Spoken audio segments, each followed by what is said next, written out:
সবজি কাটতে গিয়ে সমস্যা হচ্ছে, সবজি কাটার জন্য সাধারণত আমরা ছুরি বটি এইসবই ব্যবহার করে থাকি। তো বন্ধুরা, প্রত্যেক দিন ব্যবহার করতে করতে যে সমস্যাটা হয় দেখবে, ছুরির ধার চলে যায় বা বটির ধার চলে যায়।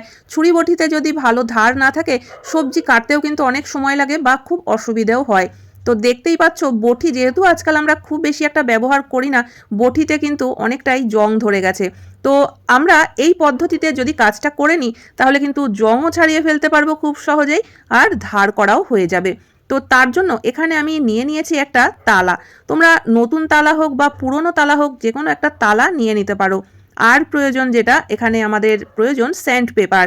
তো এরকম একটা স্যান্ড পেপার থেকে একটা ছোট্ট টুকরো আমি কেটে নেব। আর লাগবে আমাদের ডাবল সাইডের টেপের একটা ছোট্ট টুকরো। এই তিনটে জিনিস দিয়েই কিন্তু আমরা যে কোনো জিনিসে ছুরি, কাঁচি, বটি সব জিনিসেই ধার করে নিতে পারবো।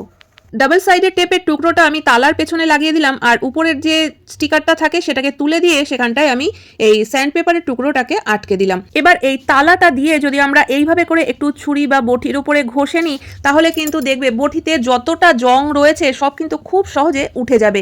তো তোমরা হয়তো বলতে পারো যে এখানে তালা কেন, আমরা হাতে করেও তো করতে পারি কাজটা। তো বন্ধুরা, যদি আমরা হাতে স্যান্ডপেপারটা ধরে ঘষতে যাই, সেক্ষেত্রে কিন্তু হাত কেটে যাওয়ার একটা ভয় থাকতে পারে। তো সেই কারণে এমন একটা কিছু নিতে হবে যাতে হাতটা বটি বা ছুরি থেকে অনেকটা দূরে থাকে। তো দেখতেই পেলে এইভাবে ঘষতে ঘষতে কিন্তু অনেকটা জং উঠে এসেছে। তো দেখতেই পাচ্ছ কতটা জং নিচে পড়েছে, বা এই যে একটা ভেজা কাপড় দিয়ে আমি মুছে দিচ্ছি, তাতেও কিন্তু কতটা জং উঠে এসছে। আর আমি অল্পই একটু ঘষেছি, তাতেই দেখতে পাচ্ছ বেশ খানিকটা কিন্তু জায়গা পরিষ্কার হয়ে গেছে। এইভাবে যদি আমরা 5 মিনিট পর্যন্ত একটু ঘষে নিতে পারি, তাহলে কিন্তু বটির জং সম্পূর্ণ উঠে যাবে, আর তার সাথে বটিতে কিন্তু বেশ ধারও হয়ে যাবে।